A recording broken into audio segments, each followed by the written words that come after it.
తిరుమలకి వెళ్ళి 8వ మెట్టు దగ్గర ఒక్క నిమిషం కూడా నిలబడకపోతే మీ యాత్ర కంప్లీట్ అవనట్టే. ఎందుకో తెలుసా? ప్రతిరోజు లక్షల మంది భక్తులు తిరుమలని దర్శనం చేసుకుంటారు. కానీ ఇప్పటి వరకు చాలా మందికి తిరుమల పుష్కరంలోని 8వ మెట్టు రహస్యం గురించి తెలియదు.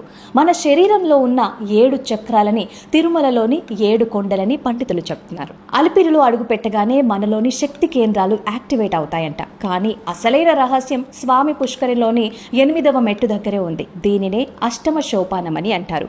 జ్యోతిష శాస్త్రం ప్రకారం 8వ స్థానం శనీశ్వరుడిది. అష్టమ శని, ఏలినాటి శని పాదాలున్నవారు ఈ 8వ మెట్టు మీద 1 నిమిషం నిలబడితే ప్రార్థిస్తే శని బాధల నుంచి ఉపశమనం లభిస్తుందట.